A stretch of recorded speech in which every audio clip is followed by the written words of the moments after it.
Hello दोस्तों, current affair series में आपका स्वागत है। आइए देख लेते हैं आज के प्रमुख करंट अफेयर और प्रमुख सुर्खियां। दोस्त, फर्स्ट क्वेश्चन है मित्र, हाल ही में कौन सिटी यूनियन बैंक के सीईओ नियुक्त किए हुए हैं? दोस्त, ये हैं अशोक कुमार।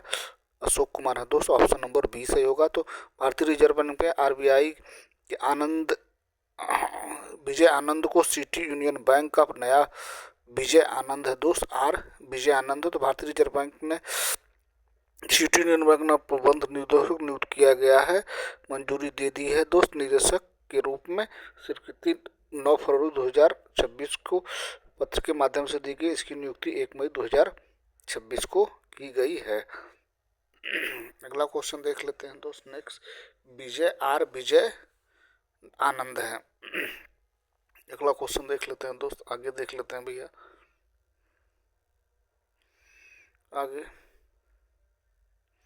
निवेदिता दुबे विमानन प्राधिकरण बोर्ड की पहली महिला सदस्य बनी है। इंटरपाल सिंह वालिया ने ईस्टर्न एयर कमांड की कमान संभाली है। इंडसइंड बैंक के अध्यक्ष और स्वतंत्र निदेशक के रूप में अरिजीत बसु को नियुक्त किया गया है। ओलंपिक काउंसिल ऑफ एशिया का अध्यक्ष शेख जवान बिन अहमद अल बानी को चुना गया है। टाटा कम्युनिकेशन ने गणेश लक्ष्मीनारायण को एमडी एमसीयू नियुक्त किया है। अमेलिया वाल्वर डे को भारतीय महिला फुटबॉल टीम का कोच नियुक्त किया गया है। फैजाबाद भरूचा को एचडीएफसी बैंक के पूर्णकालीन निदेशक के रूप में नियुक्त किया गया है। आगे देख लेते हैं दोस्त, अगला क्वेश्चन, हाल ही में किस राज्य ने ग्रामीण कनेक्टिविटी को बढ़ावा देने के लिए स्पेस एक्स की सहायता से कंपनी स्टारलिंक से साझेदारी की है? दोस्त, तो यह भैया गुजरात है दोस्त, गुजरात। तो मुख्यमंत्री भूपेंद्र भाई पटेल के नेतृत्व में गुजरात सरकार ने स्पेस एक्स की सहायता से कंपनी स्टारलिंक सैटेलाइट कम्युनिकेशन के साथ सहयोग ढांचे में प्रवेश किया है। इस आशय का मुख्य उद्देश्य उन क्षेत्रों में सैटेलाइट आधारित कनेक्टिविटी उपलब्ध कराना जहां पारंपरिक दूरसंचार नेटवर्क कमजोर या उपलब्ध नहीं है। आगे देखते हैं, गुजरात कैपिटल गांधीनगर है। दो सीएम है भूपेंद्र भाई पटेल, गवर्नर है आचार्य देवव्रत। लोकसभा की 26 सीटें हैं, विधानसभा की 11 सीटें हैं और राज्यसभा की 11 सीटें, विधानसभा की 182 सीटें हैं। कपास उत्पादन में शीर्ष राज्य है गुजरात। आगे देख लेते हैं दोस्त, अगला, हाल ही में मनु भाकर ने Asian shooting championship 2026 25 metre pistol स्पर्धा में कौन सा पदक जीता है? दोस्त, ये रजत पदक जीता। ऑप्शन नंबर सी सही होगा। तो भारत की स्टार निशानेबाज मनु भाकर ने नई दिल्ली में आयोजित एशियन शूटिंग चैंपियनशिप 2026 में 25 मीटर पिस्टल स्पर्धा में रजत पदक जीतकर जोरदार वापसी की। यह उपलब्धि उन्होंने 10 मीटर एयर पिस्टल फाइनल में 7वां स्थान हासिल करके महज 5 दिन बाद दर्ज की। आगे देख लेते हैं दोस्त। नेक्स्ट, हाल ही में जारी नेटवर्क रेडीनेस इंडेक्स 2025 में कौन शीर्ष पर रहा है? दोस्त, तो ये शीर्ष पर रहा है भैया, ये शीर्ष पर रहा है दोस्त, अमेरिका शीर्ष पर रहा है दोस्त। तो नेटवर्क ऑप्शन नंबर बी सही होगा। तो नेटवर्क रेडीनेस इंडेक्स 2025 का यह आलम रहा है कि देश की विकास में वृद्धि के लिए डिजिटल तकनीकों की कितनी प्रभावी ढंग से उपयोग कर रहे हैं। यह सूचकांक पोर्ट लुइस इंस्टीट्यूट द्वारा तैयार किया जा रहा है, जो एक स्वतंत्र गैर लाभकारी शोध संगठन है। अगला क्वेश्चन देख लेते हैं दोस्त। नेक्स्ट, दुनिया के पहले प्राइवेट स्पेस स्टेशन बनाने वाले हेवल 1 को अमेरिका में विकसित किया जा रहा है दोस्त। अमेरिका ने आधिकारिक रूप से डब्ल्यूएचओ से खुद को अलग किया है। अमेरिका ने भारत को पैक्स सिलिकॉन में शामिल होने के लिए आमंत्रित किया है। अमेरिका ने 75 देशों के लिए वीजा पर रोक लगा दी है। अमेरिका ने ईरान के साथ व्यापार करने वाले देशों को 25% शुल्क लगाया। अमेरिका ने सीरिया में ऑपरेशन हाक आई स्ट्राइक को अंजाम दिया। इसरो ने अमेरिका की कंपनी एएसटी स्पेस मोबाइल की ब्लू बर्ड ब्लॉक 2 संचार सैटेलाइट सफलतापूर्वक लॉन्च किया।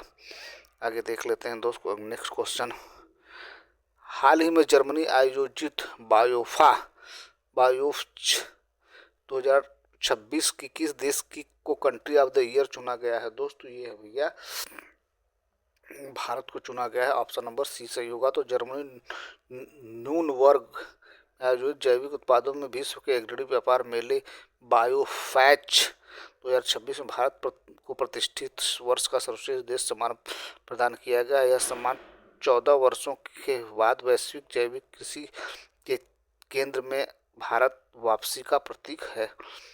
अगला क्वेश्चन देख लेते हैं दोस्त, आइए।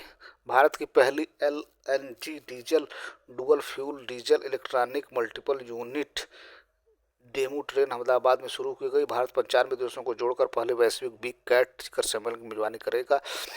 भारत के वैज्ञानिकों ने धूप से चलने वाला स्वचालित चार्जिंग ऊर्जा उपकरण विकसित किया है। भारत दुनिया का दूसरा सबसे बड़ा 5G सब्सक्राइबर बेस देश बना है। ब्रिक्स 2026 समिट की मेजबानी भारत करेगा।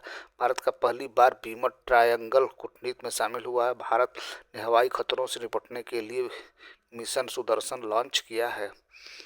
अगला क्वेश्चन देख लेते हैं दोस्त, नेक्स्ट। हाल ही में किस राज्य ने अपना पहला आर्थिक सर्वेक्षण पेश किया है दोस्त? तो ये पेश किया है भैया उत्तर प्रदेश ने, ऑप्शन नंबर सी सही होगा। तो उत्तर प्रदेश ने एक ऐतिहासिक कदम उठाते हुए अपना पहला आर्थिक सर्वेक्षण 2025-26 प्रस्तुत किया है, जो अब तक के केवल केंद्र सरकार के स्तर पर देखने को मिलता है। वित्त मंत्री सुरेंद्र खन्ना द्वारा राज्य विधानसभा में प्रस्तुत सर्वेक्षण उत्तर प्रदेश को $1 ट्रिलियन की अर्थव्यवस्था बनाने का स्पष्ट आंकड़ों पर आधारित रोडमैप दिया है। अगला क्वेश्चन देख लेते हैं दोस्त, हाल ही भारत और किस देश ने हाइड्रोजन फेलोशिप कार्यक्रम शुरू किया है दोस्त? तो ये शुरू किया भैया नीदरलैंड, ऑप्शन नंबर बी सही होगा। तो भारत ने स्वच्छ ऊर्जा नेतृत्व की दिशा में एक और अहम कदम उठाया है। 10 फरवरी 2026 को भारत और नीदरलैंड ने नया हाइड्रोजन फेलोशिप प्रोग्राम शुरू किया है। ग्रीन हाइड्रोजन अनुसंधान और शैक्षिक सहयोग का विस्तार किया। अगला क्वेश्चन देख लेते हैं अगले, हाल ही में किस राज्य की पहली दिव्यांग महिला जज धन्या नाथन ने सिविल जज परीक्षा में टॉप किया है दोस्त? तो ये है भैया केरल की हैं, केरल की, ऑप्शन नंबर ए सही होगा। अगला आगे देख लेते हैं दोस्त, आगे। केरल में AI आधारित आक्रामक पौधों की पहचान के लिए नियोफाइट ID ऐप लॉन्च हुआ है दोस्त। केरल में आर्किड्स की नई प्रजाति खोजी गई है। केरल में बैसिलस सबटिलिस को आधिकारिक रूप से अपना राज्य सूक्ष्म जीव घोषित किया गया है। व्यक्तिगत इलेक्ट्रॉनिक वाहन अपनाने में केरल अब सबसे आगे है। केरल के अनिवासी मतदाताओं के सत्यापन के लिए इनरोनेट लॉन्च किया गया। केरल में अरलम वन्यजीव अभयारण्य का नाम बदलकर अरलम तितली अभयारण्य रखा गया है। केरल के सबरीमाला श्रीधर्म आस्था मंदिर में मंडला पूजा आयोजित की गई। अगला क्वेश्चन देख लेते हैं, हाल ही में RBI ने लघु एवं मध्यम उद्यमी हेतु बिना गारंटी वाले ऋण की सीमा बढ़ाकर कितने लाख किया है दोस्तों? ये किया है भैया 20 लाख किया है। तो भारतीय रिजर्व बैंक RBI ने सूक्ष्म एवं लघु उद्योगों MSE के लिए बिना गारंटी वाले ऋण की सीमा 1 अप्रैल को बढ़ाकर 20 लाख रुपए कर दी है। अगला क्वेश्चन देख लेते हैं दोस्त, नेक्स्ट। हाल ही में दुनिया का सबसे बड़ा R&D खर्च करने वाला देश कौन बन गया है दोस्त? तो ये है भैया चाइना। आगे देख लेते हैं दोस्त, आगे। भारत और चीन के बीच 2025 में रिकॉर्ड $155 बिलियन का व्यापार हुआ। चीन में 6ठी बैडमिंटन एशिया टीम चैंपियनशिप का शुभारंभ हुआ। चीन स्पेस एक्स की पहल को टक्कर देने के लिए अंतरिक्ष आधारित AI डेटा सेंटर बनाएगा। दुनिया का सबसे बड़ा compressed air energy storage plant चीन में शुरू किया गया। चीन वैश्विक अर्थव्यवस्था, कार्यबल और व्यापार में शीर्ष पर रहा है। 2025 में चीन की जनसंख्या 30 लाख घट गई। YJ-20 नामक हाइपरसोनिक एंटीशिप मिसाइल को चीन ने विकसित किया है। तो ये रहा दोस्त आज के प्रमुख current affair. Thank you so much for watching this video.